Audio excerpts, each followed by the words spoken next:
evening, everyone, and thank you so much for spending the evening with us when we know that you could have chosen to be anywhere else. And one of the things I want to let you know before I make my introduction, you definitely understood the assignment. The assignment said for you to come this evening either formally dressed, creative formal, or business formal. And when I walked through the doors, I said, they read the know before you go. And if you didn't know, you changed up the game and you made sure that you represented at the first inaugural WFAE EQUALibrium Awards. Let's give it up for WFAE. I am Frenchie Wilson Brown, and I will serve as your mistress of ceremonies. And I am honored to be here with each of you. As we go through the evening, you're going to have an opportunity to see, meet, greet, and admire the honorees as well as those who have won in every category. But before we do that, there are a few housekeeping rules that I want to make sure that I put out in the atmosphere. The restrooms are right beyond the curtains to your left. You will be served. You can go on and start having some of that juice, I'm going to call it, because they've already asked me if I want some juice. I said, no, I'm going to stick to water, because I start mumbling names, and I want to respect everybody's name as I call you out. But before we get started, let me just say thank you again for finding time in your calendar to be here this evening. We thank you for joining us tonight, because we know that the people that we're about to recognize, they have made sure that they're doing big things in the community to change in all sectors. Your commitment to creating equity and opportunity is truly inspiring. This evening would not be possible without my proud employer, Bank of America, who is one of our main sponsors. So let's give it up for my employer of 27 years. While we have Bank of America as the sponsoring bank, let me also give a shout out to some additional sponsors who felt the need to support this effort this evening. Bosch Roth, Sharon Blaylock, Identiversity, Charlotte Area Fund, Faster Glass Prep International, Livingston and Haven Technologies, Inc., Judon Marshall, Mecklenburg County Public Health, UNC Charlotte,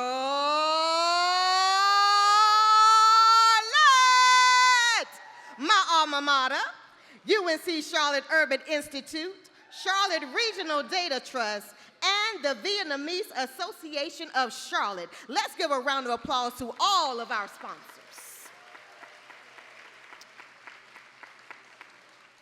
So while I know you wanted to hear my eloquent voice throughout the evening, I'm going to bring some additional partners up to join me. I would ask that you now give a round of applause as we have a song performance, Imagine by Day Lee.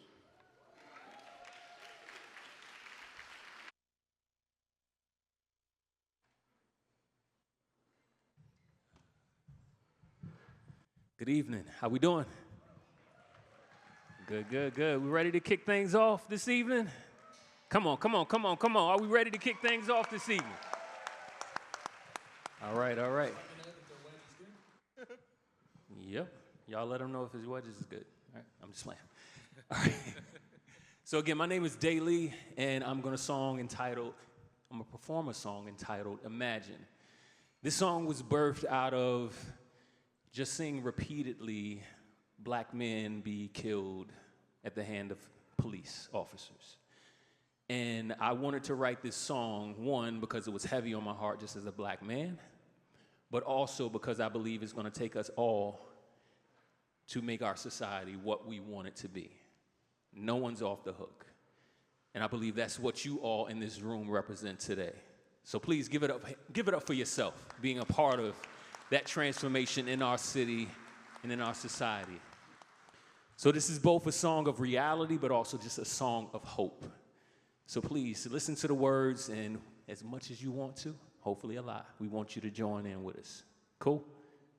All right.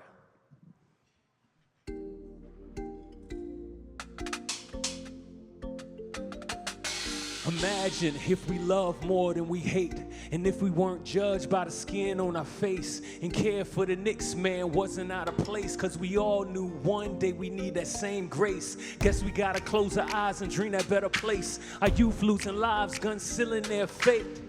Man, so much more I wanna say, but I just listen quietly and hear God say, hey. Yeah, you can't imagine. I'll take your pain and use it for things that you can't imagine. I'll take those walls they built to divide you and build a bridge that connects the love inside you. So tell me, can you imagine? Can you imagine? Yeah. Tell me, can you imagine? Yeah, yeah, yeah, yeah. So don't give up, don't give in. We gotta fight till we win. That's right. Hey, hey, hey, hey. Sing, hey, hey, hey, hey. Imagine if we could stand for what's right. In a world full of darkness, love's the only light. Hurt people. Man, you see the violence, but you know what's worse? When we choose to stay silent and tolerate ignorance. Yo, we're not getting it. Hate is the case and the state seem indifferent. Man, so much more I want to say, but I just listen quietly and hear God say, hey. Yeah, you can't imagine. I'll take your pain and That's right. use it for things that you can't imagine. Whoa, I'll take those walls they Let's take those walls built to divide you, built to divide us, and build a bridge that connects Come the on, love let's build inside bridges. you. So tell me, can you imagine? That's right. Yeah. Tell me, can you imagine? Yeah, yeah, yeah, yeah. So don't give up, don't give in. We gotta fight until we win. We singing, hey, hey, hey, hey. We singing, hey, hey, hey, hey. Imagine hope, imagine peace, seeing one another for everything that we can be.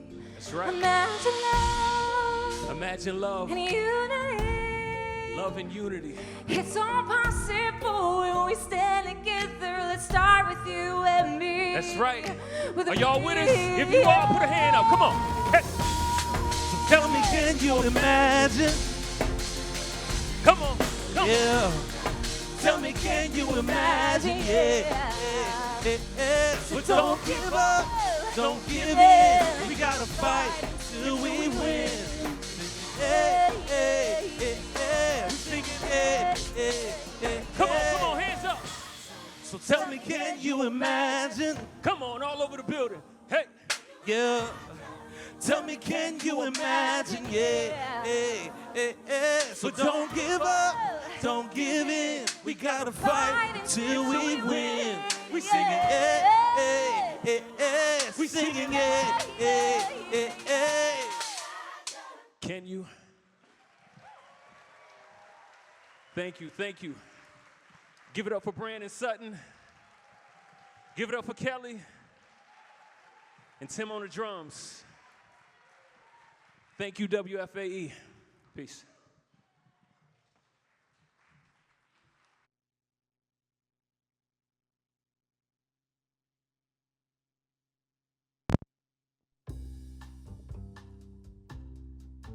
Let's give it up again for Day Lee.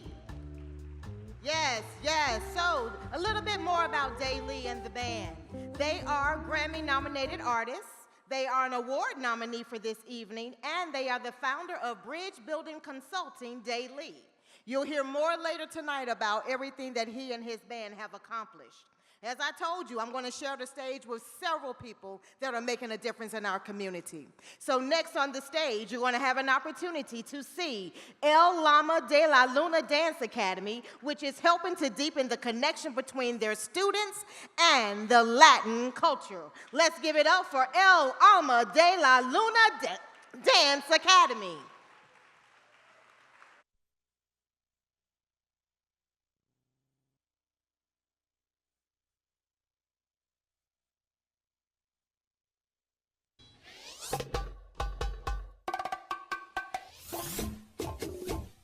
Esta es la fiesta del caporal.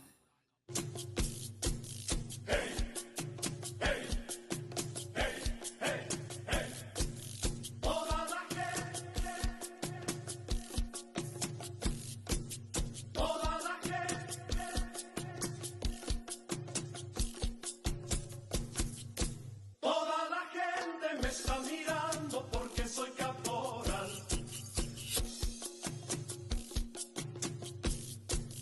Toda la gente me está mirando porque soy caporal. Cada vez ¡Esas machitas!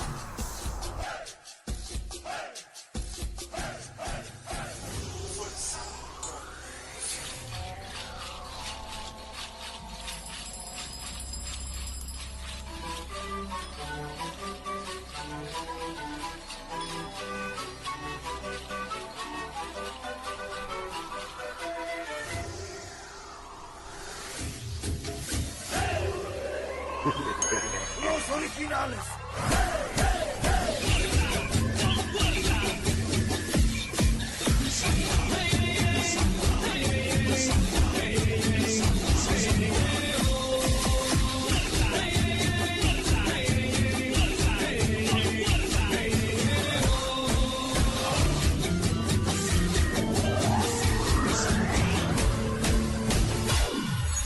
Soy a Candela, quiero bailar.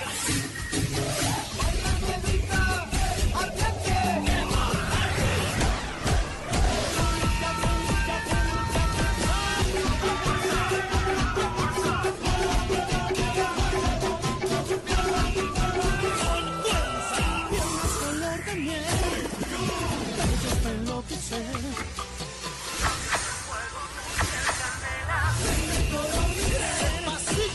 Los corazones suenan y suenan, no me pongo a bailar. Caliente y todo mi cuerpo, pegado de pronto a bailar.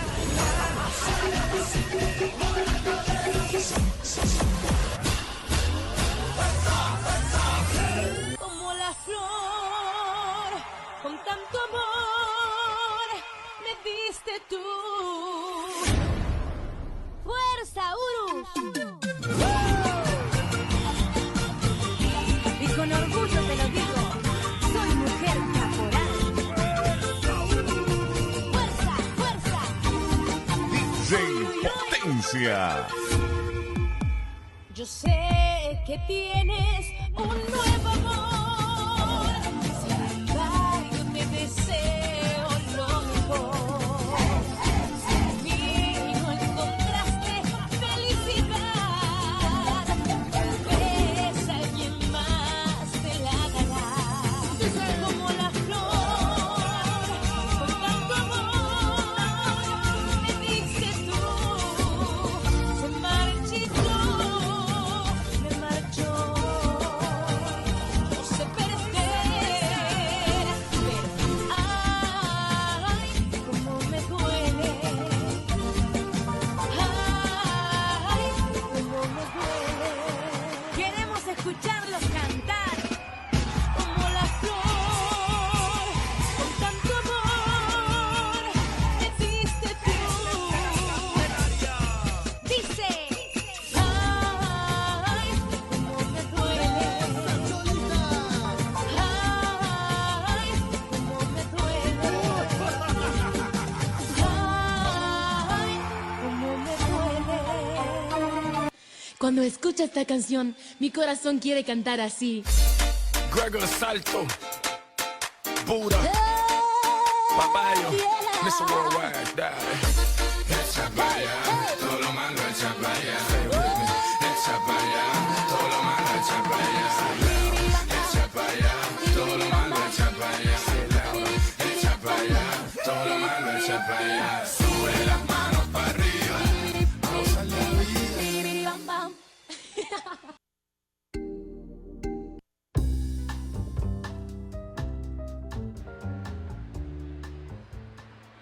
Ready? If I could ask everyone to please find their seats. We're going to continue with our program. If you would, please find your seats.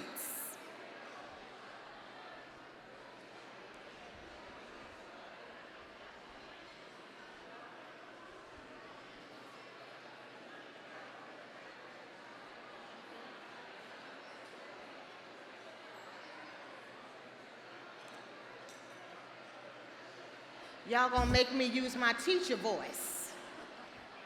Get to your seat right now. 1, 2, 1, 2, get to your seat right now. Everybody, please find your seat so we can continue on with the program.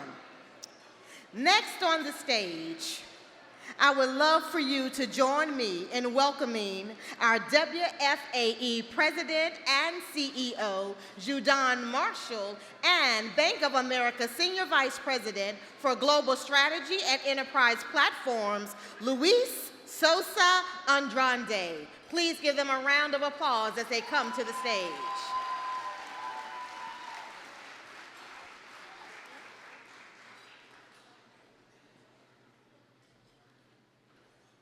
Good evening. Thank you for joining us for our inaugural EQUALibrium Awards. Can we just do a round of applause for the EQUALibrium Awards? Those of you who know me know that I'm not big on galas, and so when we really thought about how to transition what we traditionally did as a gala, we wanted to center the community at the heart of our celebration.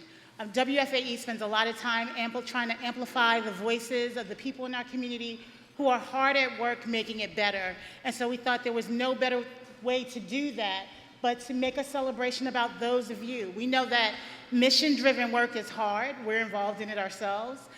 We know that a lot of times you do that work in silence, in the shadows, and that it's not often recognized. And so tonight we want to tell you that we see you, we hear you, and we thank you for all that you do to improve this community.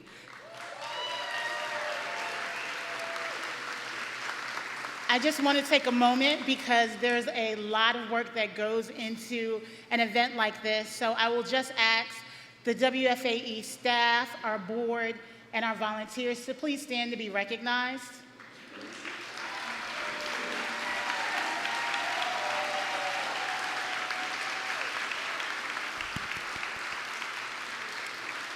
And again, I'm not going to stand here long. I'm operating on fumes. But I just want to again say and harken back to the song that you heard at the start of this, Imagine. You know, that's such a powerful song and such a powerful message. And what I will say to those of you in the room tonight is that the work you're doing pushes us beyond imagination. You are creating the reality that makes this community better, and you're touching lives one person at a time. So thank you, thank you, thank you.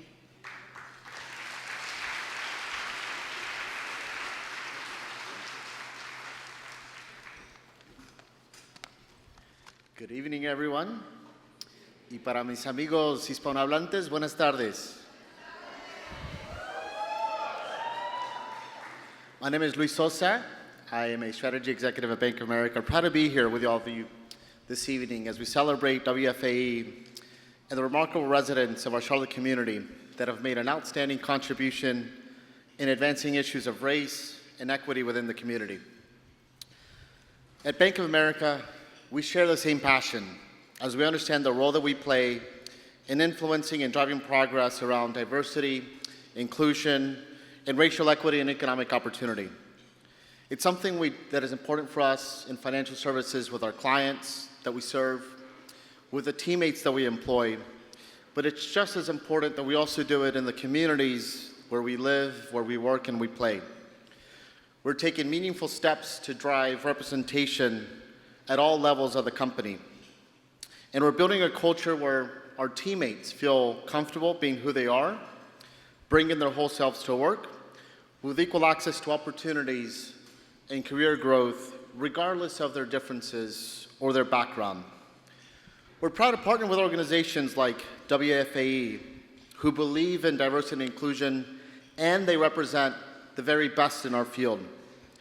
It's pivotal we all take a step back and understand where we are today. We've come far, we've come a long way, but we also have a long way to go. And if we continue to convene and support each other in events like this and forums like this, I think the future is bright. For our organizations, our companies, the clients we serve, the teammates we employ, our neighbors, and most importantly, for our children. Thank you again to WFAE for hosting us this evening. And thanks to each of you, because together we'll continue to be catalysts for change and to drive impact throughout our city. Thank you.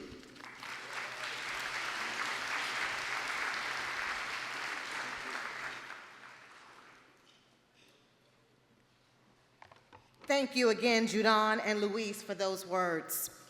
As I told you at the beginning, I'm going to be sharing the stage with some amazing people, and I'm very hopeful that before we leave this evening, you take the time to speak with them and learn a little bit more about them and network so we can continue to do great things in the communities where we live, serve, work, and worship.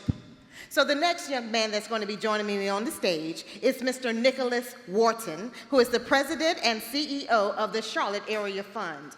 He has an extensive resume, but I'm just going to call out a few things so you'll know who's about to take the stage.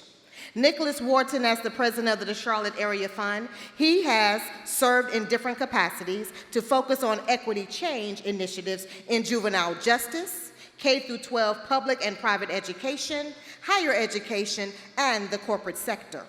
As a diversity thought leader, he has also influenced global strategic partnerships with educators in Europe, South Africa, Asia, and the Caribbean, and has given critical conversations on diversity leadership, educational opportunity, workforce development, organizational trust, gender equity, cultural competency, and strategic strategies along the way. Nick has served on the board of numerous organizations, including WFAE, where he is a vice chair of the board's Equity and Fairness Committee. Please join me in welcoming Nicholas Wharton to the stage. Thank you so much. Well, Lord, he was already here. I snuck behind you. I snuck behind you. Thank you so much for that amazing introduction. Isn't she the life of the party? Let's get that out of the way first. You are just spectacular. So, welcome everyone. It's such an honor to be here.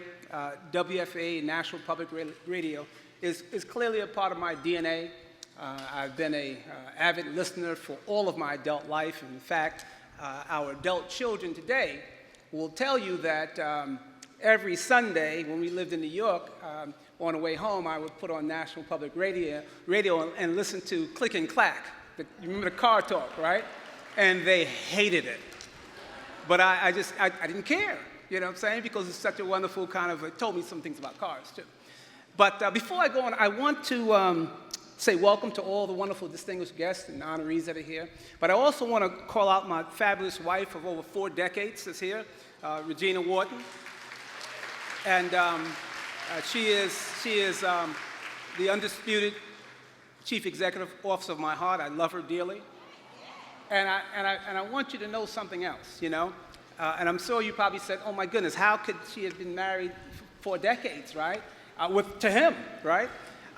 But she has an unbelievable health regimen workout. She's got a team of African-American women doctors who are just extraordinary. They provide her all kinds of guidance and advice on eating well and so forth and so on. Because you see, I'm a Cancer and she's a pescatarian. And so the reality is this. I have decided 2 months ago to fire all of my doctors, and I'm now seeing all of her doctors. Every one of them.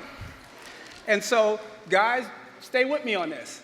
So as a result, you know, I've been eating better, sleeping better, have less stress, right? I'm even drinking less. And in fact, she says I'm even hearing her better. You with me? So it's just an amazing thing, right? So why am I here standing here? And I realize that this evening is, you know, it's going to be an exercise in American democracy this evening. Right?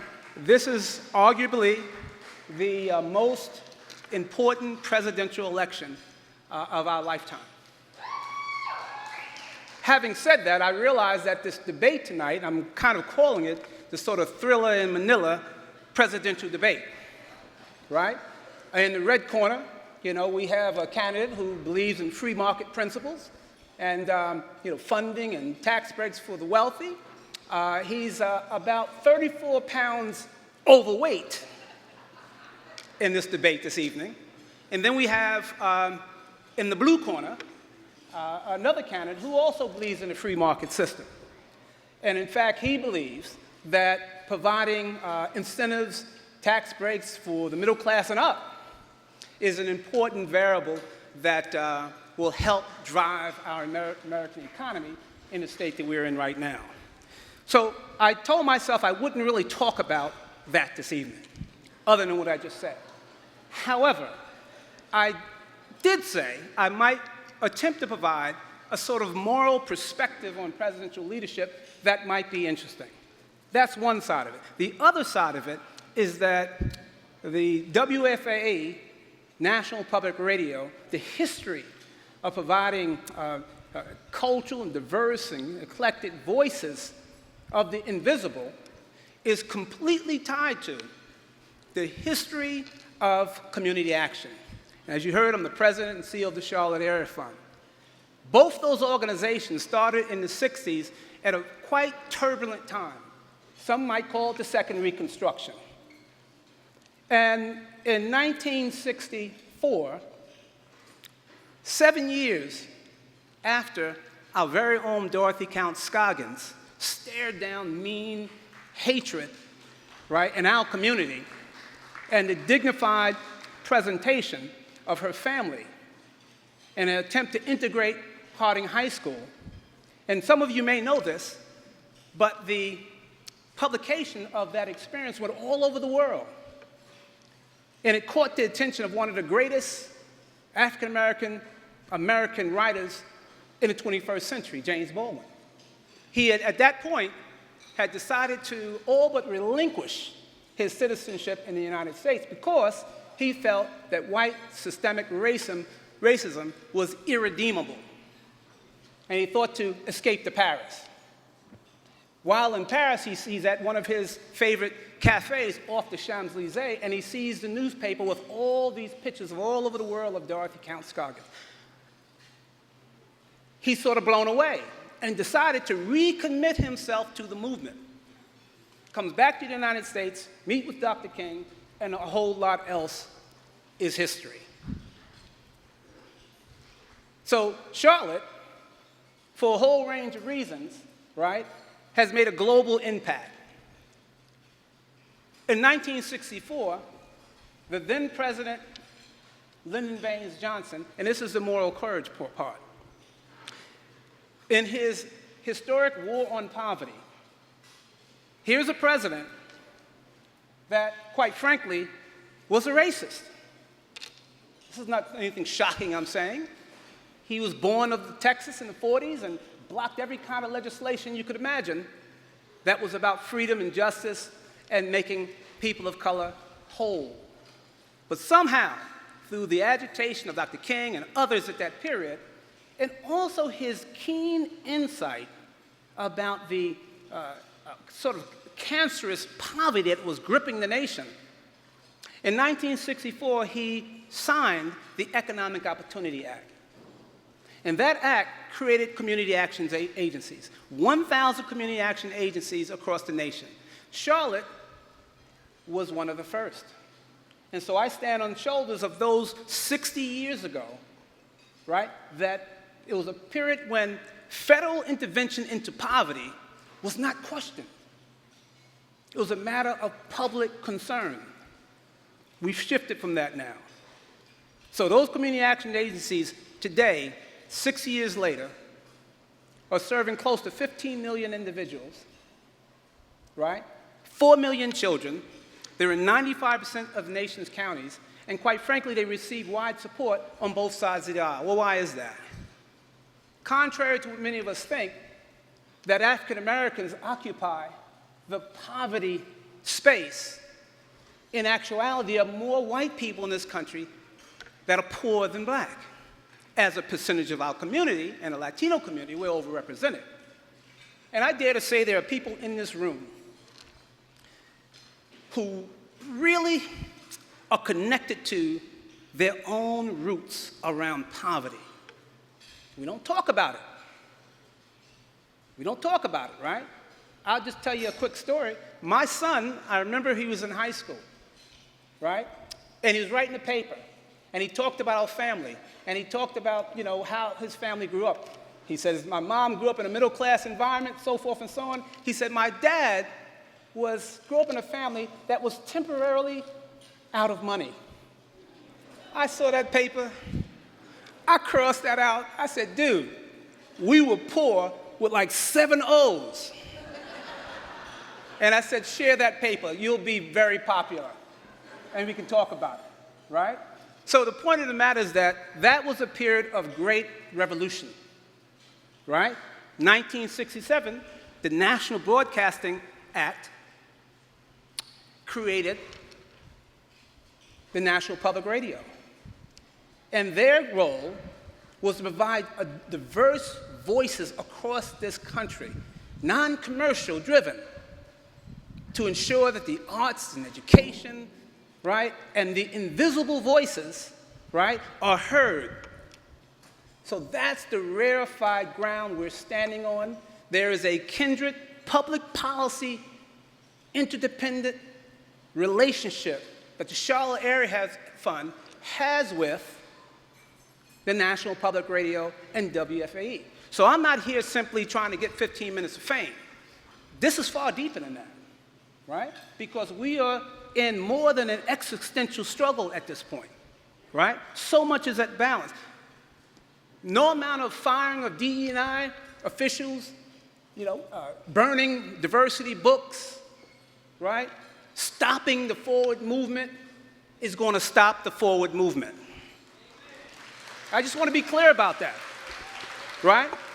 So we got to be hopeful and clear. But the reason I'm raising this is because when I think about the Southern strategy, and I think about what Lyndon Baines Johnson risked, his act of moral courage to sign the 1964 Voting Rights Act, to sign the Economic Opportunity Act, to sign a whole range of legislative policies that change the trajectory of our society. They're all at risk, right? But I want to raise this question of moral courage, because in fact, ladies and gentlemen, that's what's at risk tonight. So when we think about the debate this evening, the idea of even talking about poverty, we've not even used those words since Dr. King was assassinated. We call it everything else other than poverty. And a lot of reasons for that. But let me just tell you, prior to COVID, there was 150 million poor people working paycheck to paycheck. Over 50% of African Americans were working paycheck to paycheck. Similar numbers for the Latino community, paycheck to paycheck. And I want you to pay attention this evening in the debate if either of them mention the words poverty. So this is the trick we're in. If we look at many of the states that have erected voter suppression laws, and you know all of them, this is a bright, high information audience. You know all the voter suppression activities that are going on. The attack on DE&I, the attack on women. All the states have created policy positions on that, supposedly attacking women and people of color. They're the same states that refuse to raise the minimum wage, federal minimum wage. They're the same states that resisted Medicare expansion. And quite frankly, I need to tell you that that was not our finest hour, in the words of Winston Churchill, all the time we took to embrace that. We've not talked about the people who died waiting for that to pass. I get emotional about this. I really do. If you take those same states that resist Medicaid, that resist increasing minimum wage, that have questionable, if any, worker protection rights, and also don't have a passion for child care, take all those states, overlay them with the other states. What you will see is both black, brown, and poor white people are being severely impacted. Sometimes I get concerned that we're watching the wrong bouncing ball. This is the state that we're in. And so how does that play out in public policy? Because of the gerrymandering and voter suppression in these states, they're able to skew voting. So even though there's a large number of folks that vote in these states, the outcome is like the same. Right? So what does that have to do with money? It's not a matter whether you want, minimum wage. That's a public policy issue. And so if we can't get through public policy because of these tactics, we've got a larger problem. And then, of course, the red team racializes poverty. The blue team runs away from the conversation. So somebody has to bring the mindset, right, to critically think and hold these folk accountable.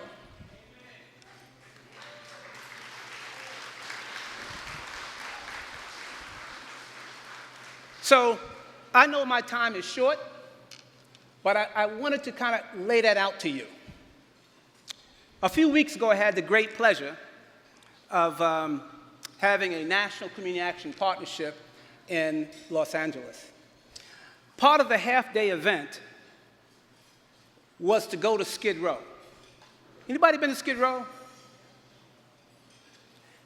Look, only very few hands.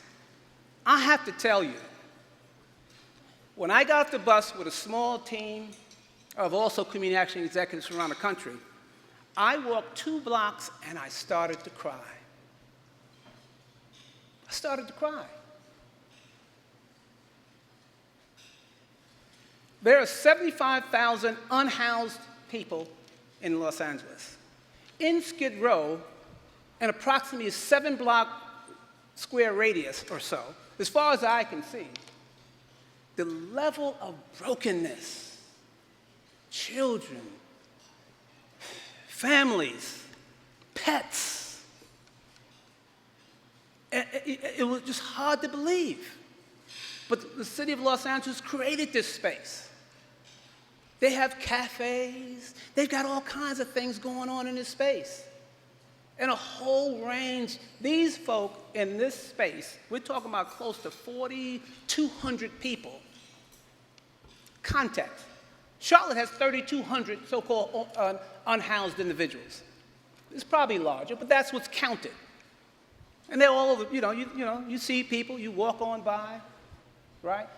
But this is human capital. These are people that need our care, that need our concern. Now, you probably didn't think I was going to talk about the unhoused, right? But this is the state that we're in. And so one of the things my coach told me, and I think I'm coming down to my time here, one of the things my coach told me, and I happen to play, I'm from New York City, perhaps you can tell my Scandinavian accent, but I played basketball, for the winningest coach of all of New York City public high school. His name was Chuck Granby. In fact, he just lost the title 2 years ago. He's passed away. He coached for 45 years. I had skills, right? So he coached for 45 years. And what he'd tell us each year, and sometimes he'd pick out a player and talk to him personally. And this year he picked me out. I was a senior. He said, Nick, if you don't graduate from high school, you're going to have an ugly life. And we'd laugh and stuff. It was after practice. We were trying to get outside and talk to the girls. Come on, coach, keep it, we got to go. He said, you're going to have an ugly life. Not only are you going to have an ugly life, you're going to drive an ugly car, you're going to have an ugly dog, you're going to have an ugly wife, your kids are going to be ugly, and we start laughing like y'all, right? But it really was a metaphor of life, right? Fast forward 15 years later, our oldest daughter is an attorney in Capitol Hill, and there's an article on my coach that's in the center page of the New York Times with an embedded clip of his speech. I sent it to all the kids. I sent it to Regina. Our oldest daughter picks it up, looks at the story, calls me. She says, Dad, thank God you graduated from high school. You have a beautiful wife. You drive a wonderful car, right? We had a wonderful dog, right? You have wonderful children. And oh, by the way, I'm the most attractive child and smartest child you have, right? But that was pretty deep, wasn't it? That was pretty heavy. All right, last story I'll tell, and I think I need to sit down. So one of my incredible mentors. His name is Arthur O. Eves. He was the first Deputy Speaker of the New York State Assembly. And this gentleman, he's in his 90s now, he holds the record for the most public policies bills on behalf of poor people in the history of New York. In the history of New York. He cut his teeth politically as a young Buffalo assemblyman when he was called in to sort of mediate the 71-72 Attica uprising. That's how he cut his political teeth, right?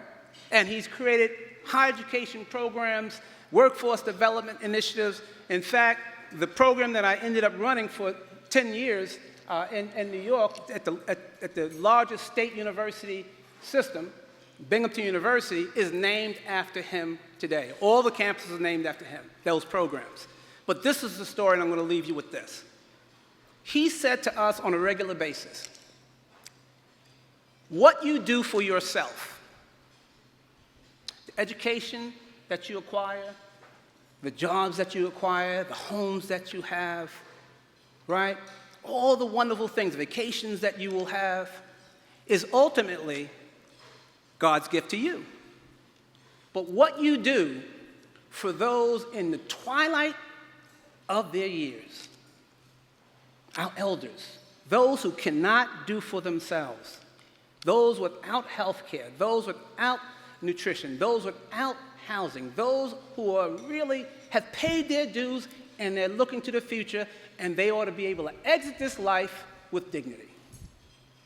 And those young people, right? Those young children who don't have quality education, who do not have the necessary skills to come to school, have their minds sharp so they can progress. That's why Head Start is so important, right? Those young people, those young children, what you do for them and them is really your gift to God. So the charge is out there, everyone. Dr. King used to say, ambulances don't wait when people are bleeding. They go through all the lights. Don't they? They go through all the lights. We need more people to run through lights because people are bleeding.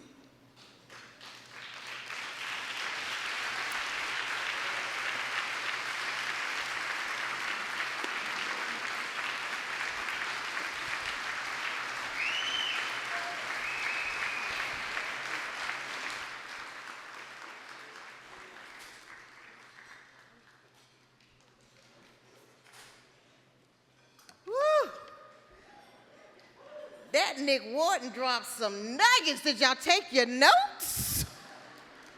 Run through the lights. Ugly life, ugly wife, ugly car, ugly children. Everybody ugly. Politics, forward movement, poverty, left, right, Thriller in Manila, and moral courage.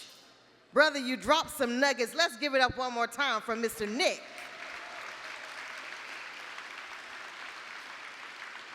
If you haven't registered to vote, I think you need to do that as soon as you leave. Thank you so much for that. Now, the time that we've all been waiting for. But before we do that, let's just give a round of applause to everyone that has performed, given us song, given us dance, and given us some words of nuggets, as well as Jadon and Bank of America as our sponsor. Thank you, thank you, thank you. We're now going to focus on recognizing those that are making changes in the communities where we live. We're now going to focus on those who are the catalysts for us to do more, to be more. Like they say, when you know better, you should what? Do better. These are the people we're going to recognize. But what I also want you to understand is that we have several nominees. And as I call the nominees' names, I would like for them to stand where they are. And when you stand, I don't want you to just push your seat back and then just stand. I want you to stand with some authority, baby. I want you to stand like you own the room.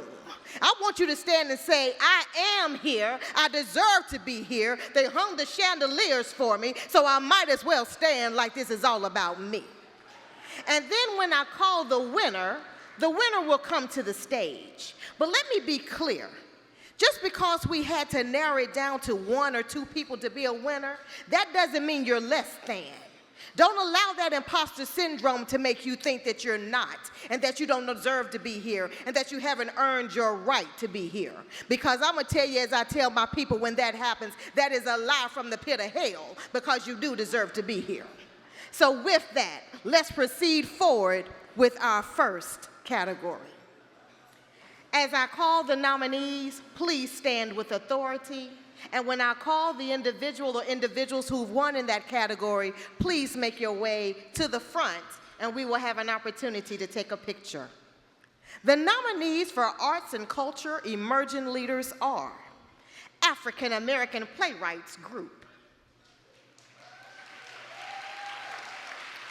Dion D. Hunter, the Artistic Empowerment Zone,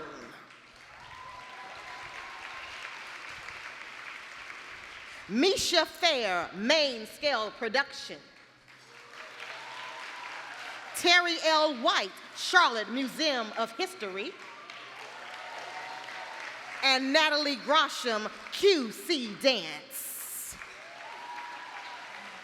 And the winner is Hector Vaca Cruz. Hector is a community activist and photographer who uses photography to elevate the voices of our marginalized communities. Hector is currently traveling abroad, but if I would ask, please give a round of applause for Hector Vaca Cruz.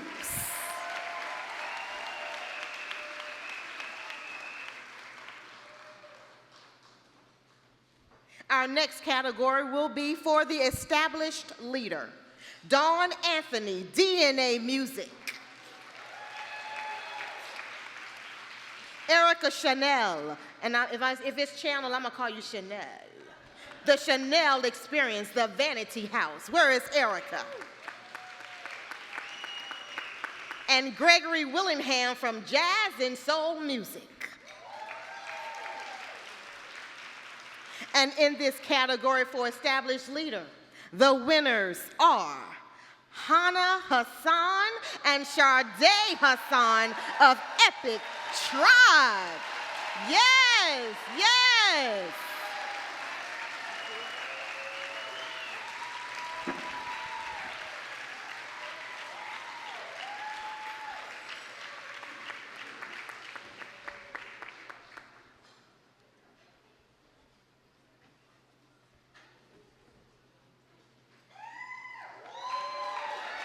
Let's get that photo up. Yes.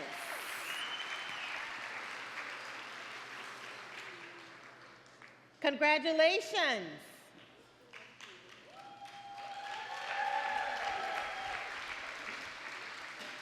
Thank you, brother. Help my sisters down the steps. Thank you, thank you. All right. Hannah and Sade founded Epic Tribe, which honors and illuminates the stories of Black people. Epic Tribe produces live, on-stage original productions such as I Am Queen Charlotte and The Men Inside that share real stories of real people and real communities. Their work is rooted in home, legacy, sisterhood, Blackness, faith, freedom, and community. Let's give it up for Hannah and Sade.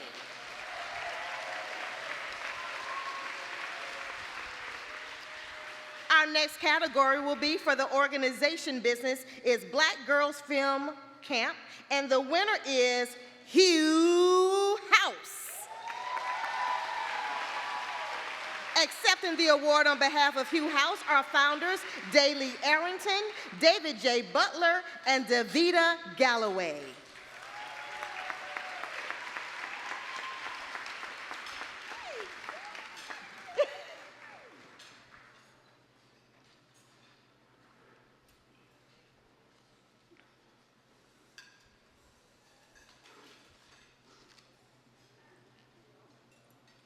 Congratulations. Hugh House is a holistic creative agency leveraging universal insights from artistic and cultural practice to develop strategy, creative, and activations for impact-focused clients. They are a space for historically missing creative voices and faces to authentically tell their stories and own the value of their culture as creative entrepreneurs. Let's give another round of applause to Hugh House.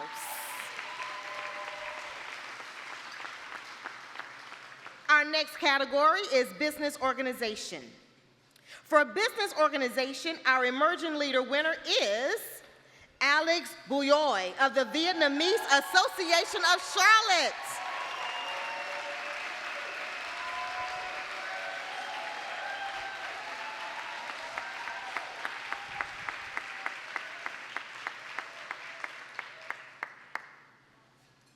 As he makes his way to the stage, Alex is the president of the Vietnamese Association of Charlotte.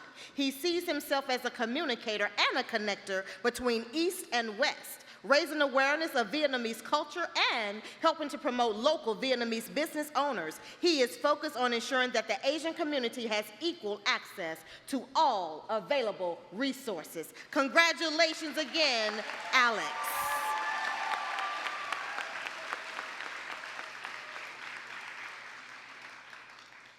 Now for our nominees for Established Leader under Business Organization. As I call your name again, stand with authority in the room. Shantae Williams, Black Pearl Global Investments.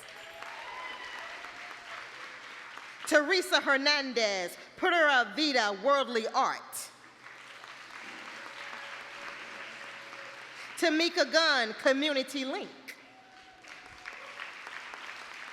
Palash Desai, The Organic Maids. And Shalana L. Pirtle Esquire, Parker Poe. And the winner in this category will be Jose D. Alvarez, Prospera USA. Yes, yes, yes, yes.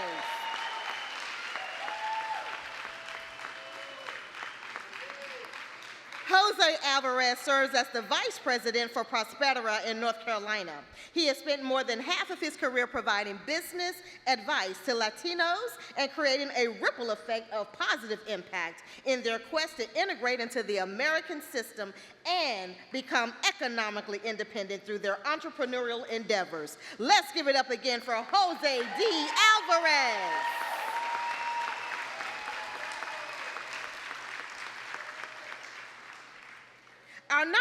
Our nominees for organization business are Monique Douglas, Grooming Greatness and Brooklyn Collective Charlotte,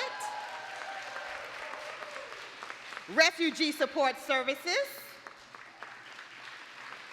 Blue Ridge Women in Agriculture, Furnish for Good, and Foundation for the Carolinas. And the winner is Trees Charlotte. Can James Singleton Myers, Executive Director of Trees Charlotte, come up to accept this award on behalf of the organization? Hello. Trees Charlotte is a nonprofit dedicated to preserving and growing Charlotte's iconic urban forests. They created an initiative called Treesilience, focused on increasing trees in Charlotte's under-canopied and underserved neighborhoods. Let's give a round of applause to Trees Charlotte.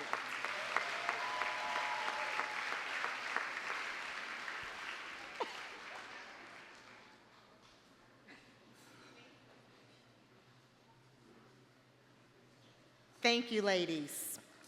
Our next category is education. The nominees for Emerging Leader in Education are Ashley Rivenbark, Mind Gym, and She Built This City.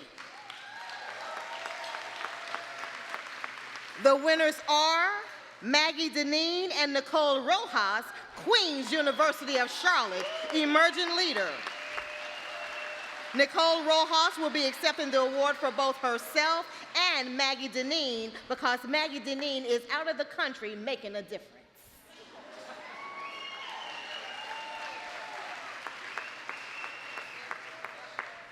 Nicole Rojas and Maggie Deneen are rising seniors, y'all. They haven't even graduated yet, and they doing big things.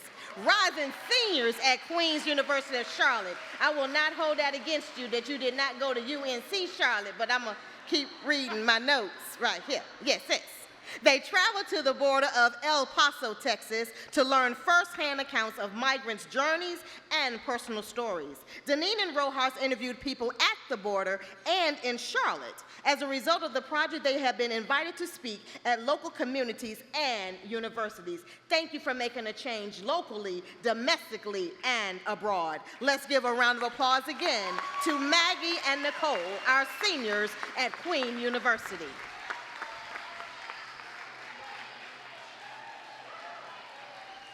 The nominees for Established Leader are Rosie Molinary, Circle de la Cruz.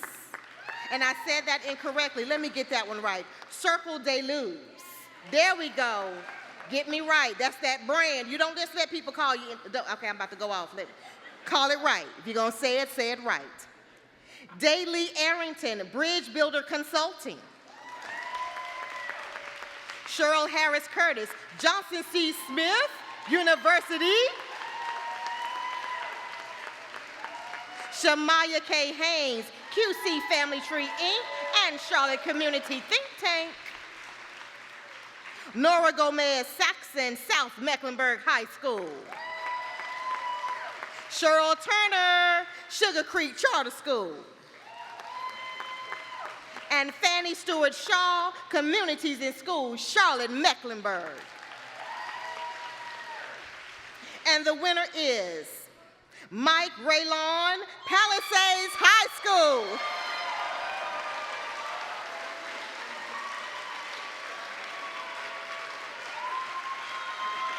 Give it up for Mike. Give it up for Mike.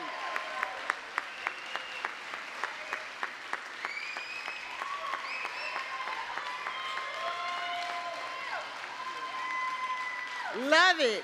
Mike bought his whole school. Even though they've been out for the summer, to everybody here and the family. I love it. Mike has served public education as an encore career for over 20 years. In 2010, Microsoft Corporation recognized Mike as one of America's top 10 most innovative high school educators for his work, which is immersed in employing career academics and integrating project-based and experiential learning. I see why they came to support you, Mike. Do the thing. Do it.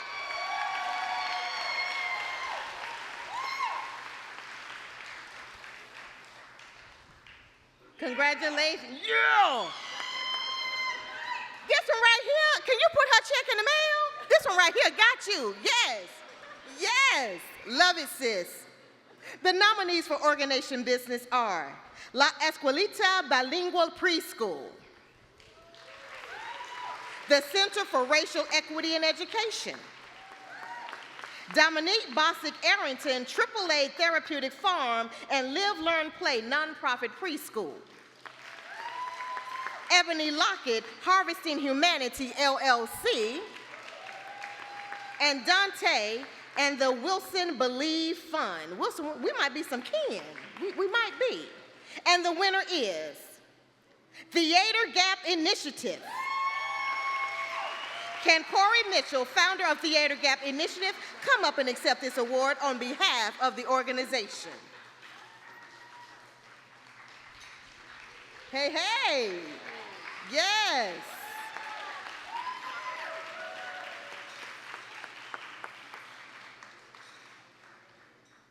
Founded by Corey Mitchell, Theater Gap Initiative is more than a college prep program for theater students. It's a platform that empowers and equips young talents with the skills and mindset they need to succeed.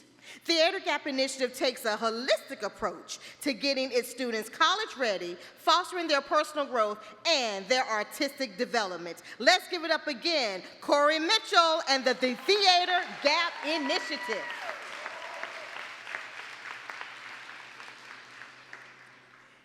Well, before I came up here, we heard a lot about government, but that's the next section that we're going to. We're going to go to government. We got to do it. We got to recognize them in the government.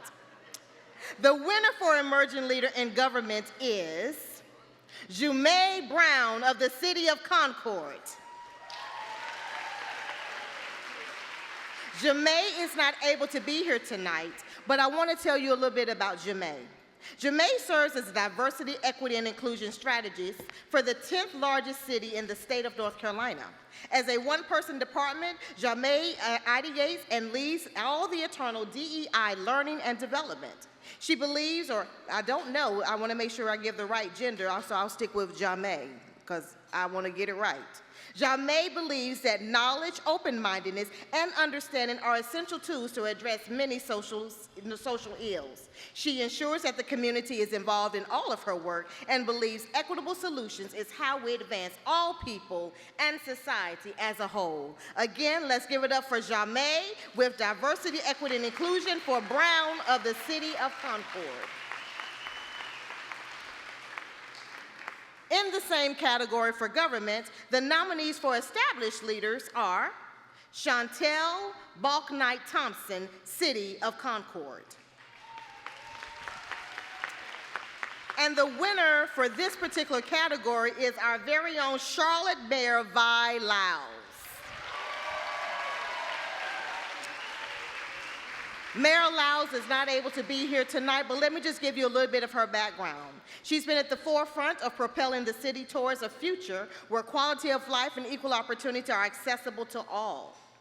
Mayor Lyles has presided over a period of remarkable growth and economic prosperity for Charlotte, now the 16th largest city in the United States with nearly 900,000 residents. Her leadership is characterized by a deep commitment to racial equity and economic inclusion. The Racial Equality Initiative, which launched in 2021 with a $250 million investment, exemplifies her dedication to dismantle barriers and foster equity through strategic investments in the city's 6 historically underinvested corridors of opportunity. Let's give a round of applause again to our Charlotte Mayor Vi Lyles. Our next nominee under organization business is Charlotte-Mecklenburg Community Relations, and the winner is Mecklenburg County Public Health Director Reynard Washington will be accepting on behalf of the organization.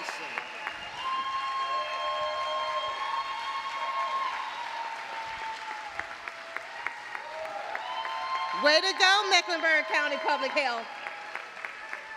Mecklenburg County Public Health is one of the 4 departments that make up the Mecklenburg County Health and Human Services Agency, which is the largest accredited health department in North Carolina with almost 900 employees. They have been recognized for the critical role of health in advancing equity and provides a comprehensive range of services with central focus on eliminating health disparities, creating an environment in which all can achieve their maximum health. Let's give it up again for Mecklenburg County Public Health Director Reynard Washington, accepting on their behalf. He brought all of his family too. Yes, he did. Yes, you did. I don't know if y'all gonna be able to fit with that step and repeat. There you go, there you go. Squeeze in, real tight. Yes.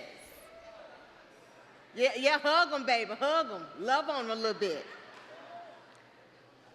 All right, our next category is healthcare, so I'm gonna keep it moving for us.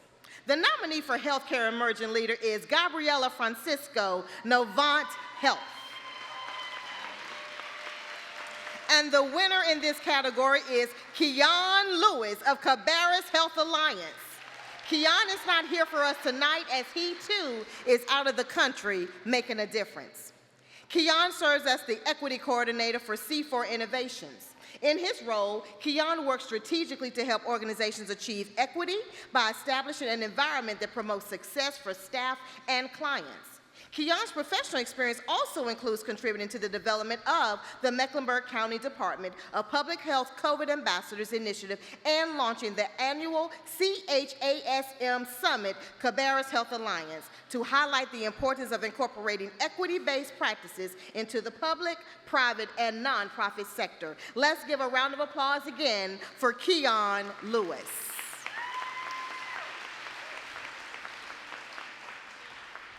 The nominees for Established Leader are Cynthia Wood, Mind Body Baby; Gala, a Preferred Women's Health Center; and Jerry A. Jones. And the winner in this category is Holly Savoy of Charlotte Trans Health.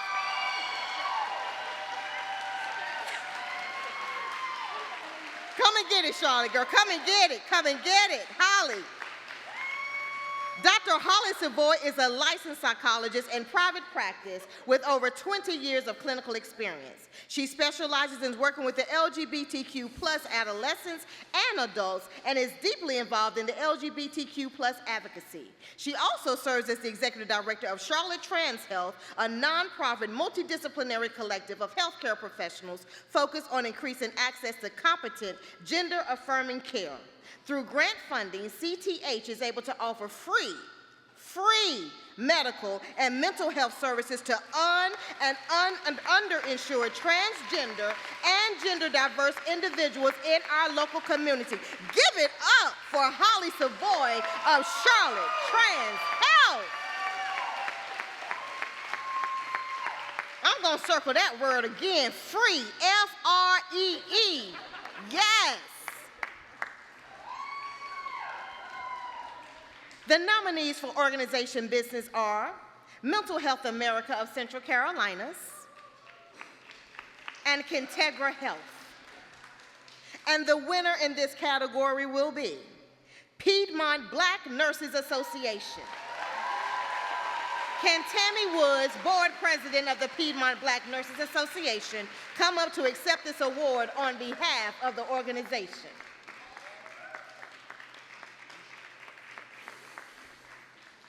Sis, are you coming with us? Come on. We got room. And they represented, they got on they black. And they slim, and they walking up to the podium like they own it. Yes. I commented on my sister's shoes when I was coming in. You can leave them for me so I can wear them the next time. Piedmont Black Nurses Association, a local chapter of the National Black Nurses Association, is dedicated to promoting health equity, nursing education, mentorship, policy advocacy, and community service in the Piedmont region. PBNA strives to empower nurses and improve health outcomes for minority and historically underserved populations. Together, PBNA strives to support a healthcare system that prioritizes inclusivity, accessibility, and excellence in care for all. Let's give it up again for Piedmont Black Nurses Association.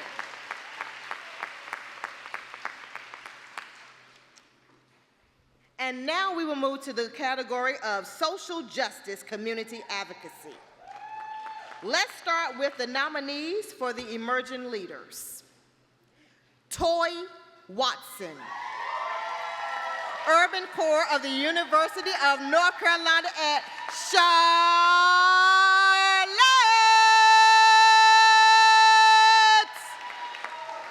Judith Brown, Project 70 Forward. Day Lee, I've seen Day Lee's name a few times. That's why Day Lee performed. Day Lee Arrington, Bridge Builder Consulting. Juliana Lozano, Desperita. AAA Therapeutic Farm. And Melanie Dunstan, Disability Rights and Resources, Council for Children's Rights, and Charlotte Art League. And the winner in this category will be Amy Steele of the New North Carolina Project.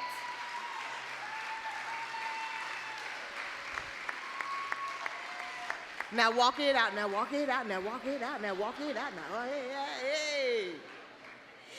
Amy spearheads both the New North Carolina Project and its action arm, New North Carolina Project Action First. She leads the organization's efforts to empower communities across North Carolina through voter engagement and access. Since 2021, Amy has worked to ensure that the voice of every North Carolinian resonates in the halls of power. Let's give a round of applause again to Amy Steele.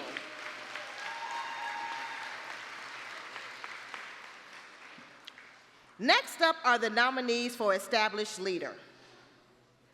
Nakisha Glover, Soul Nation.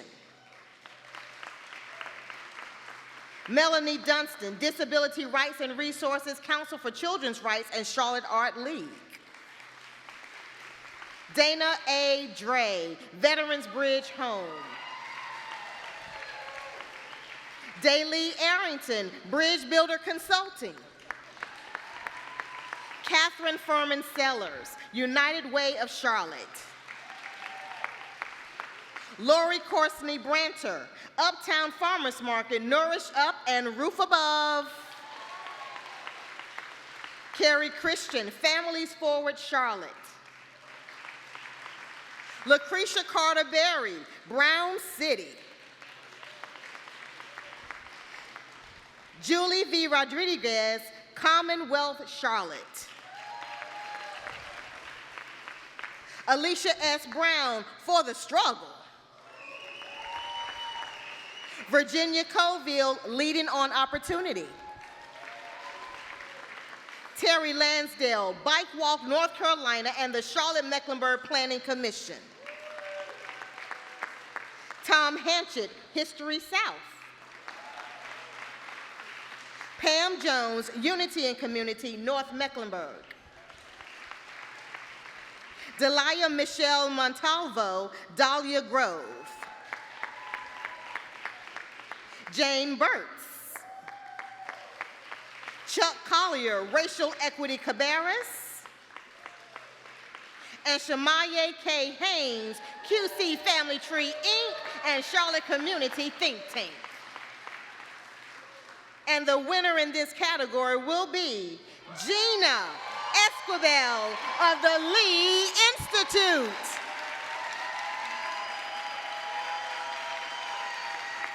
Yes.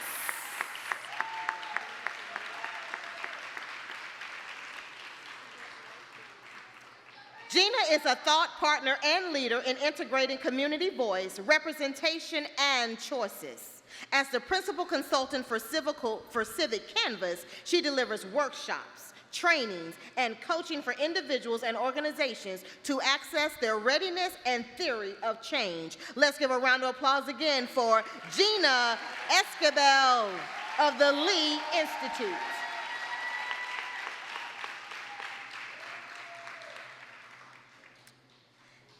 Finally, let's look at the nominees for organization business. Charlotte Center for Legal Advocacy. Community Building Initiative. Brave Works, formerly Fashion and Compassion.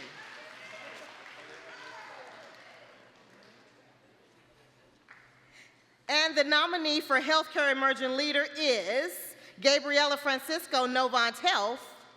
And the winner is, did I already go through this one? Hold one moment, y'all. My paper's all messed up. There we go.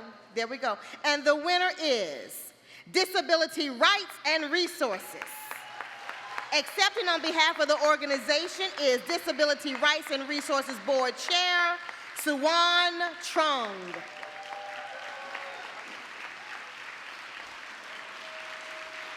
Disability Rights and Resources was established in 1980 and serves all persons with disabilities in Cabarrus, Gaston, Mecklenburg, and Union counties. The mission is to create a fully inclusive community in which all people with and without disabilities may pursue their own goals and choices for living and working together. Let's give it up again for Disability Rights and Resources.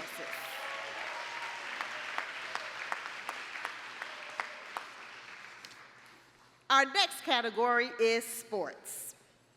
In the sports category, our nominee for Emerging Leader is Hugh Roberts II of the Footies Got You Foundation. And the winner is, y'all UNC Charlotte representing. I know, go Charlotte. Okay, I'm gonna stop. Yandra Parazen of Diversity in Sports Hub is our Emerging Leader winner.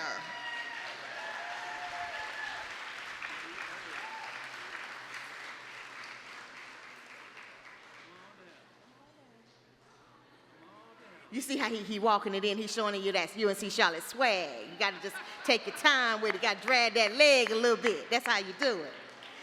Yandra created the Diversity in Sports Forum, which ignites meaningful dialogues and empowers the next generation of leaders in the sports academy. Oh, he's getting the pocket square right. Let's give it up again for our very own UNC Charlotte, Yandra Parazen. Congratulations, brother.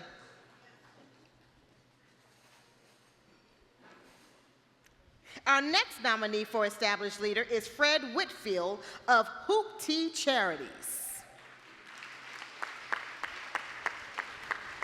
And our winners in this category are Carrie Sargent and Clarence C.J. Johnson, Mallard Creek High School, both pillars of the community who coached together for decades. Please come to the stage to receive your award.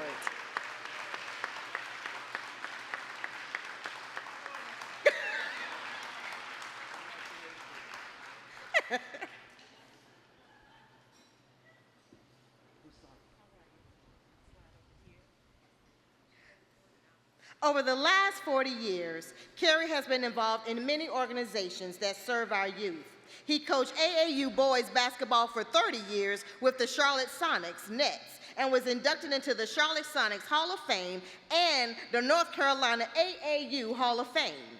Sargent is an assistant coach with the Mallard Creek Lady Mavericks and vice president of basketball operations for the Charlotte Nets. We also want to take a moment to recognize CJ, who passed away earlier this year.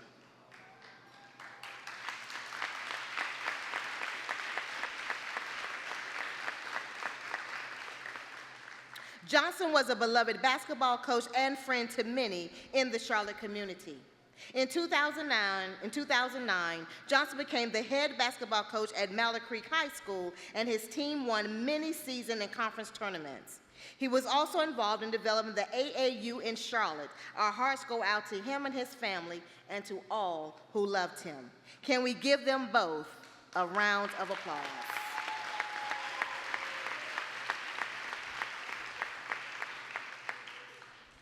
Our next nominee in this category for organization business is the Central Intercollegiate Athletic Association, what we call the CIAA. And the winner is Hornet Sports and Entertainment. Accepting the award on behalf of the Hornet Sports Entertainment are Tiara Brown, Director of Corporate Social Responsibility, and Andy DeSillis, Manager of the Charlotte Hornets Foundation. Will you please make your way to the stage? Yes, there they go.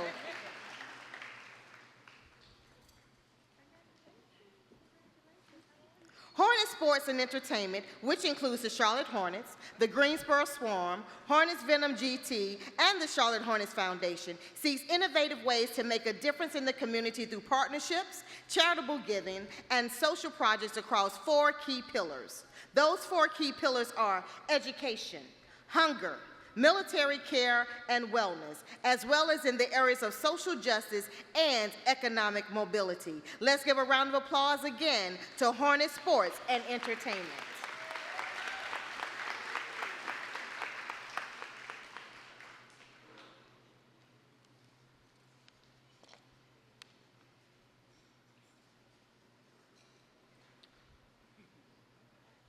Want for them to be able to get their picture. That concludes all of our categories. If I could ask all the nominees and the winners to stand again so that we can show you how proud we are of your accomplishments of what you are doing in the community and encourage you to continue to do everything that you have already started. Do not give up. Do not get tired. Do not get weary, because we need you to continue to make the change that's going to make us the best city to be in. Thank you so much for that. I would now like to welcome to the stage our WFAE Chief People Officer, Deborah Turner Bailey. Please come to the stage.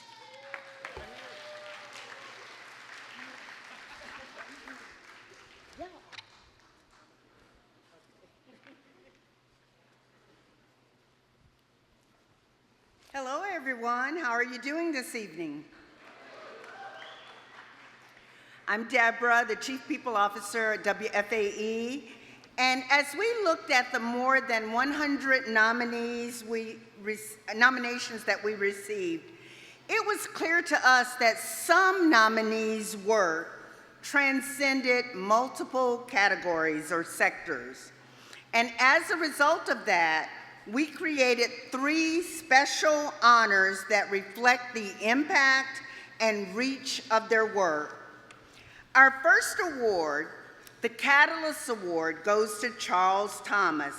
Charles is the program director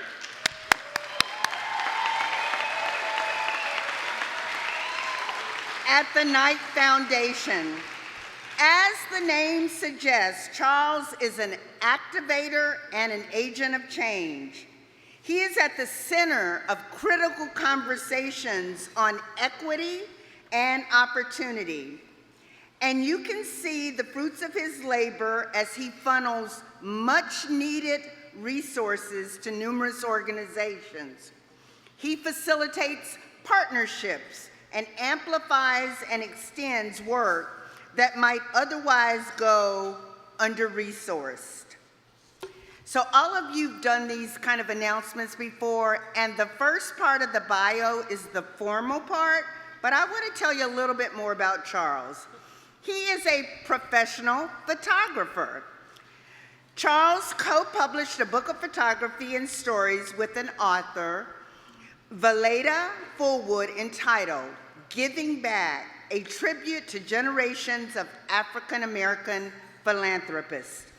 In addition to winning the 2012 Terry Adams Book Award, Thomas and Fullwood partnered with Johnson C. Smith University to create and launch a traveling exhibition titled The Soul of Philanthropy, Reframed and Exhibited. Charles?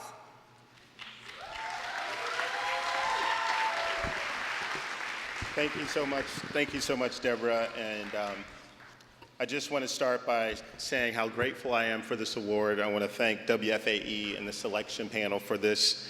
I am so blessed to be working at an organization called the Knight Foundation that has given me a platform, a Charlottean, to work not only in supporting the arts and supporting journalism, but supporting the historic West End and making sure that residents in the corridor are participating and benefiting from the development of their district.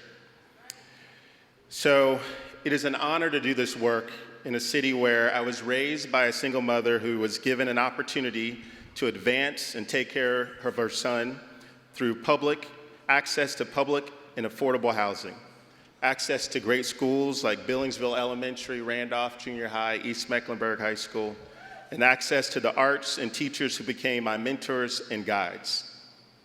Equity, affordable housing are not bad words. They are critical to economic mobility.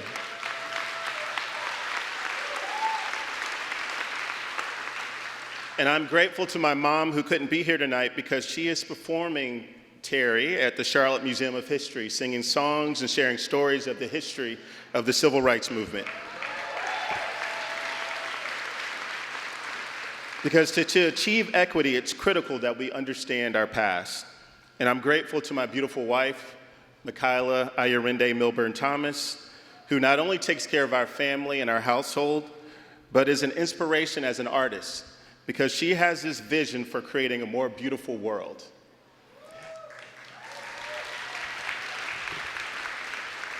And through that vision, through that North Star, our family imagines, and we were talking about imagination earlier throughout this, a world where equity is not just a nice word, but it's a measure of our society's success and our prosperity. I'm grateful to live in a community that consistently raises public and private dollars for initiatives such as affordable housing, economic mobility, and the arts, just to name a few. And I challenge us as a community to spend time getting proximate, getting to know those folks who are most impacted by the inequities in our system.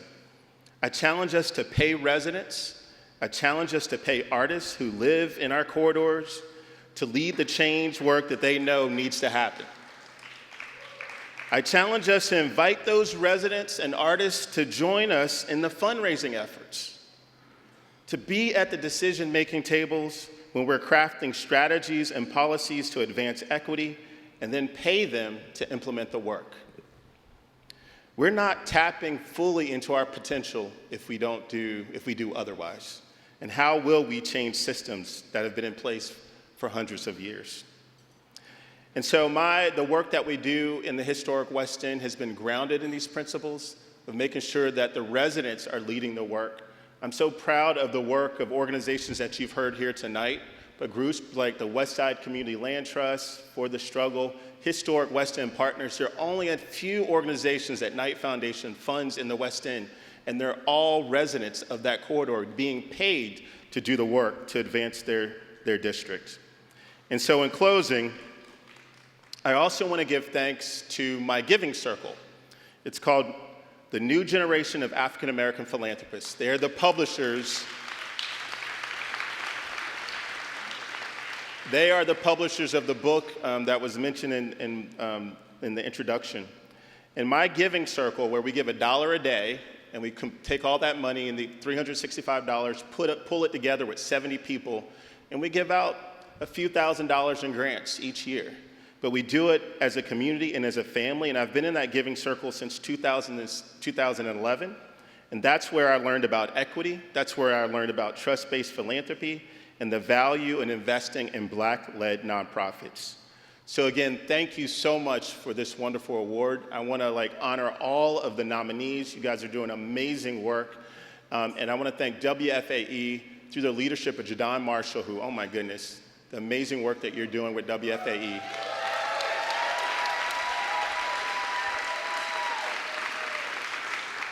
And bringing incredible programming like the EQUALibrium series that we hear every day to talk about equity. It's so needed. Thank you so much for this honor, and there's so much more to come. Thank you.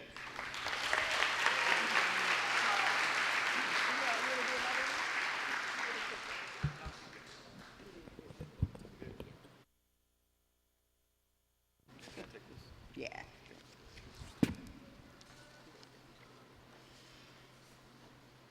Our next award, the Vanguard Award, goes to Grace Nystrom.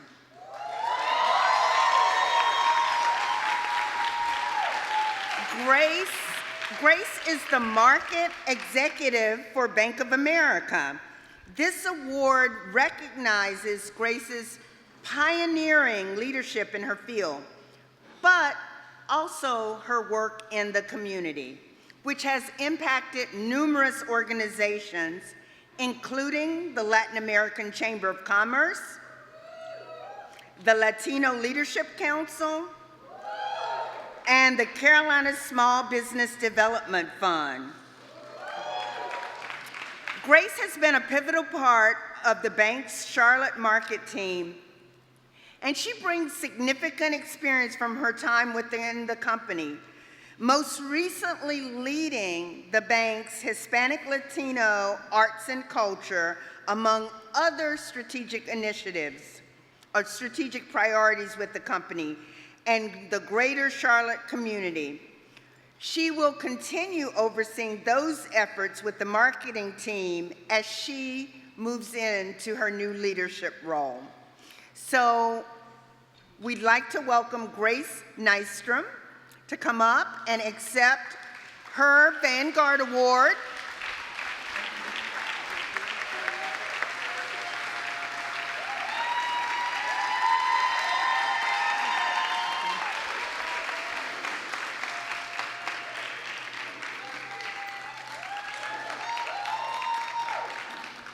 Thank you so much, Deborah. Good evening, everyone. As Deborah mentioned, I'm Grace Nystrom. I am the Charlotte Market Executive at Bank of America. And of course, extremely honored to accept the Vanguard Award from WFAE. And congratulations to all of the winners. Let's give them another round of applause.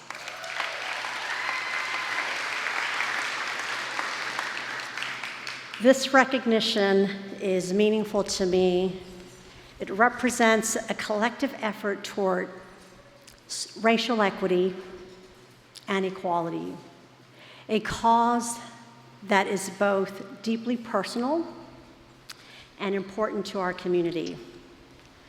WFAE, and I'm looking at Jadon, I do want to express my sincere gratitude for not only recognizing the work that is being done, but also for a shining light, for shining a light on the critical issues of racial equality and equity. Your dedication to raising awareness and fostering dialogue in our community is extremely invaluable. I would like to take a moment to acknowledge the incredible support of my colleagues who are here, including Frenchie,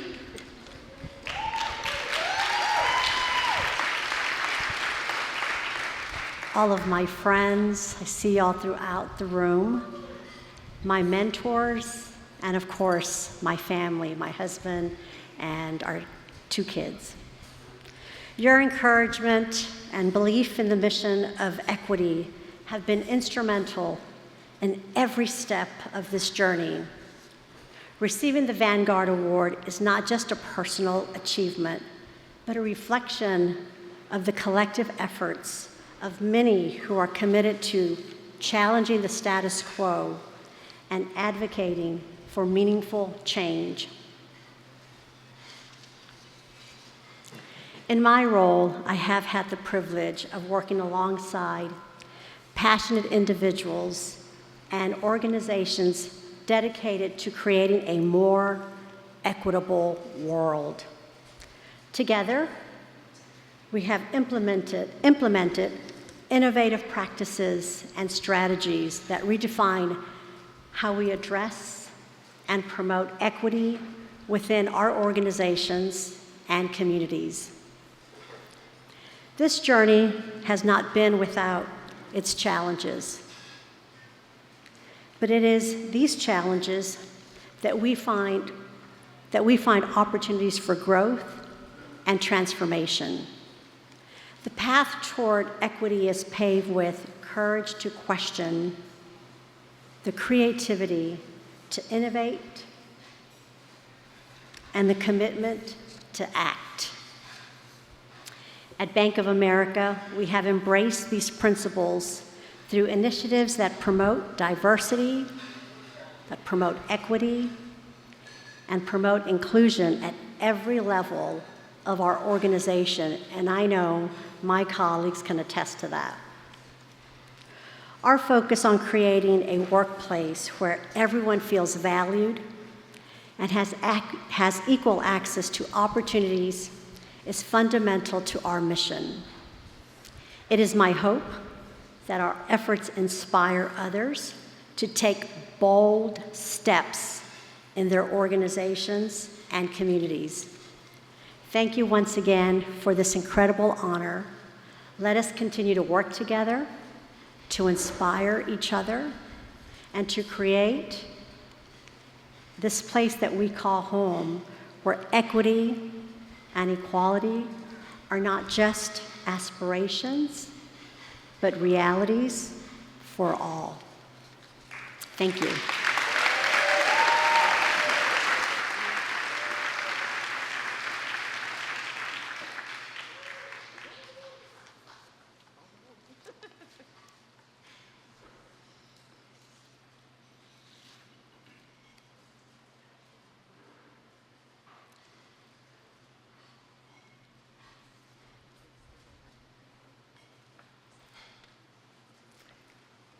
Our third special award, is called the Luminary Award. And that award is presented to Hugh and Jane McCall.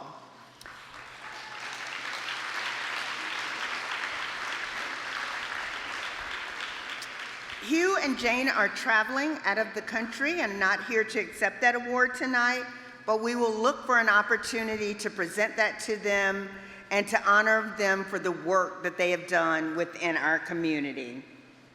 Thank you.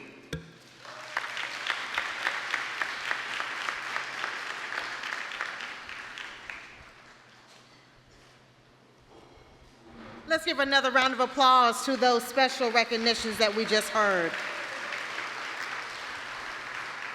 I would now like to introduce you a video that is going to play here shortly, but before you see that WFAE video, I want you to understand the purpose, the objective, the mission, and the vision for WFAE.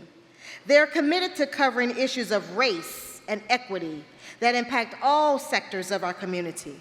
Since 2021, its race and equity team have amplified not only the issues affecting this community, but also many of the solutions that they're going to put in place. Those of you in the room can help with those solutions. So let's take a look at how WFAE's own story continues to unfold.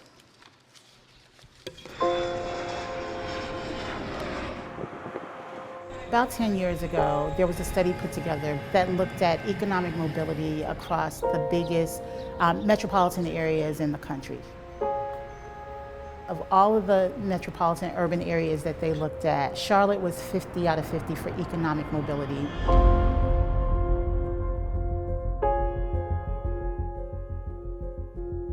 If a person is born in poverty in Charlotte, they're likely to die in poverty. Fast forward to 2020 and the racial unrest that we experienced behind the death of George Floyd. You know, the whole world reacted, and our board was no different.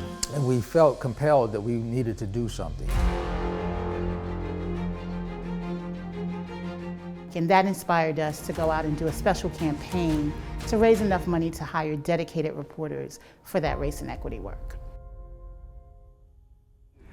I don't know if you have a few minutes. I'm with the WFAE, the news station. You available for a quick conversation on what you came out? Great.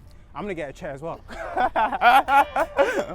I'm the race and equity reporter, so I have the privilege to go out to the community and speak to people, find out what things they're concerned about, what things they want to hear about.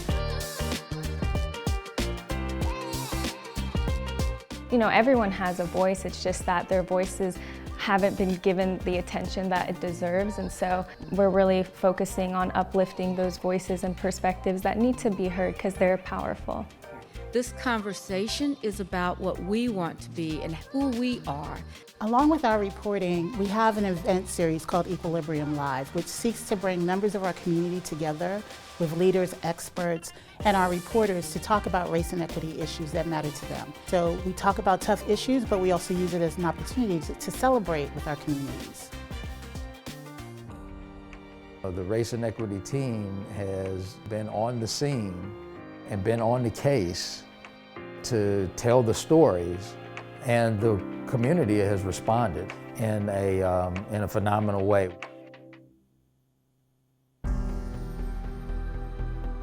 All started with a conversation. We were looking at the way we did philanthropy from a race and equity perspective at the time. It was a natural opportunity to discover a partnership with WFAE.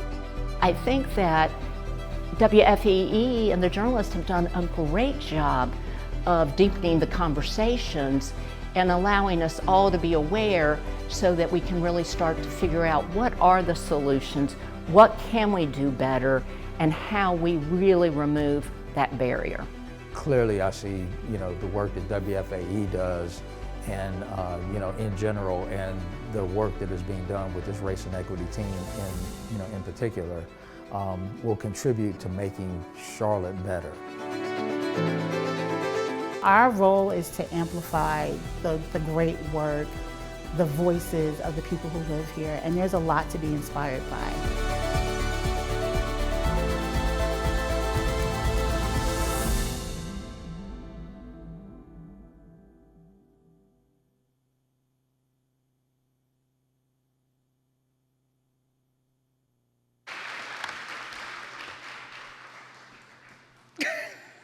WFAE, thank you for everything that you do in the community.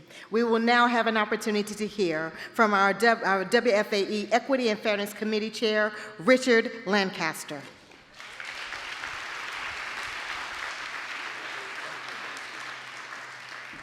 I cannot compete with all the energy in this room. You guys have been great and wonderful. Please give yourselves another hand. You heard a lot about bringing in different voices, bringing in different perspectives, and the Race and Equity team has done that, and it will continue to do that, and it will continue to make Charlotte better. And it could not be done without the support of all of the supporters and sponsors that you see listed on page 19 in your booklet. I would point you to those sponsors and give them a big round of a hand, but because we could not do it without them, especially the leadership of Novant Health and Wells Fargo. So thank you to all of the supporters who have supported the Race and Equity team, supported the EQUALibrium programs and the EQUALibrium newsletter. Thank you very much.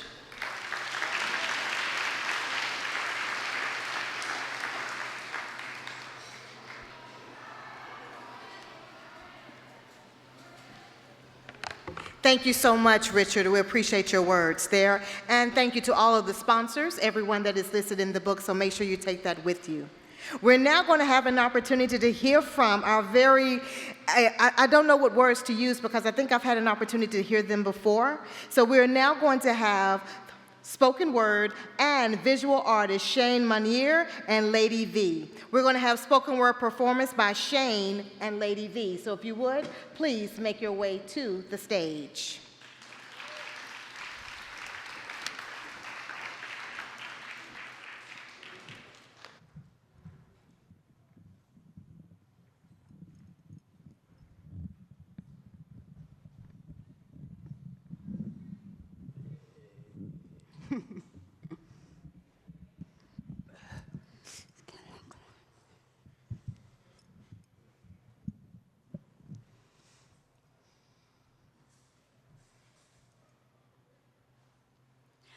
When you look at me, what do you see? Black, white, tall, short, a strong, Beautiful woman. But that's just surface level. Because did you know I like riding four-wheelers? Romance novels. I go hunting and fishing. I drink way too much coffee. My favorite song is Gretchen Wilson's I'm Here for the Party. And I love 80s music. Josie's on a vacation far away. Come around and talk it over. I grew up in church. I grew up in gang violence. I overcame homelessness. Overcame ACE statistics. I struggled with mental health issues. I am a survivor of assault. I beat the odds. And you never know that about me. About us. Because how can you know if you don't listen? Equity can happen when people feel safe enough to state their needs, share their history. Because how can we meet folks where they are if we can't hear them, don't know what they're facing? What they've been through. In a society where privilege prevails, equity fights against those bias scales. It recognizes the barriers that exist and works to dismantle, encourage, and uplift. Embracing diversity. And celebrating every individual's authenticity. My story. My story. Our stories become human resiliency. Our stories. Shared become community. Connection and opportunity. Equity looks like being seen and heard. Is resources. Seats at the table with boosters and food in front of them. Doors open. Equity's like getting hired for a poetry event and sharing the stage. Because the more voices get lifted, the more we can make a change. That's the difference between representation and inclusion, allyship and activism. Stepping back so others can step forward, leveling the playing field so no one is above another. One family born on a hill, one in a crater. paying it forward, paving a way forward. If bias is the enemy of equity, When we listen to each other's truths, we break prejudice, learned behaviors. break cycles, heal generations, We change the status. No more quo and I equation. Pop quiz. What do you get when a donor contributes to a platform that shines a spotlight on voices that are often ignored? You get the funding you need to build a more just world. So shout out to those who shout out others without needing to outshout another. Those on the front lines working to tip the scales for equilibrium.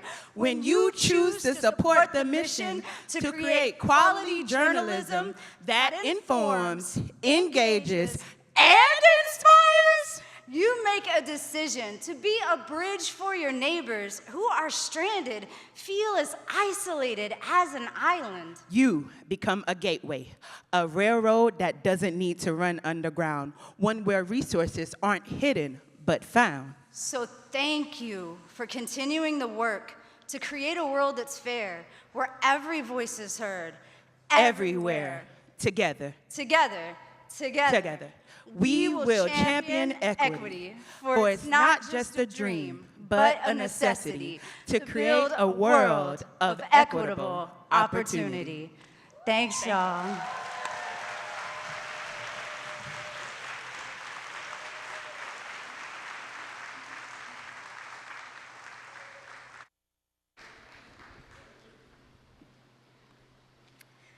There is some beautiful portrait over there. Did you want to speak to that very quickly?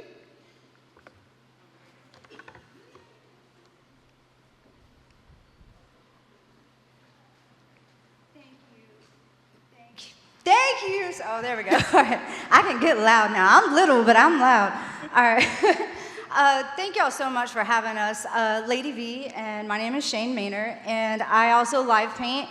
And I was given the theme of equity, and I thought, man, you know, when we celebrate our history, our stories, our individuality, that's when we start planting these seeds of community. And you have to have that safety to bloom, right? You can't really step into who you actually are without surrender and opening and sharing your history and sharing who you are. And when we all do that, we just feed into each other, and we have a beautiful garden with nutrients. So I just want to do like a celebration of individuality and authenticity. And I'll leave you with this. In order to bloom, you must first uncurl your fist. So yeah, y'all be who you are. It's your life. You the one gotta live it, okay? So choose joy. Thank you, Shane, so much for that. Well, everyone, we're about to come to the close of our event. Let me again say thank you so much for taking time out of your week to be with us on a Thursday evening. I'm quite sure you could have been several other places, but you opted to be here with us instead. I am Frenchie Wilson Brown, and I have served as your mistress of ceremony, but we do have one more person that's going to come speak and to send you on your way. But again, thank you for everything you're doing for WFAE. I look forward to hopefully seeing you again next year. And one last thing, I did endorse this message, but I will not be on your ballot.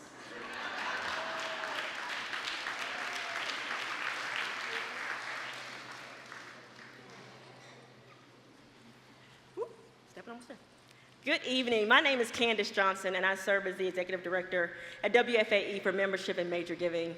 This has been a remarkable night. Before we get away, I want to say we have two announcements. If you did not get your QR code for parking, they're on the front table or the bar. So if you parked in the parking garage, please use that when you exit. Also, those of you who are sitting at a table that has the beautiful floral arrangement, please decide at your table who might want to take that home. You are more than welcome to take those arrangements with you. Talk amongst yourselves. I'm not sure who's going to win that out, but if you have a floral arrangement, decide who gets to take that home. Decide who gets to take that home. So good luck. So again, we'd like to thank you all for joining us tonight. This has been a remarkable evening and a testament of the collective commitment of advancing race and equity. Tonight we have celebrated the impactful work of our honorees and our nominees. This room represents collaboration and cooperation. We at WFAE have produced award-winning coverage of immigrant communities, as well as other intersectional stories with politics, education, climate, and health. Help us be able to continue this kind of coverage that you are here about today that represents your work. On page 20, very specifically, on page 20 there is a QR code as well as the back of your program. Please help us, please partner with us so that we can continue to do this work with you and be able to highlight and recognize all the work that is being done in this community. So again, we thank you for sharing this evening with us, and please get home safely. Thank you.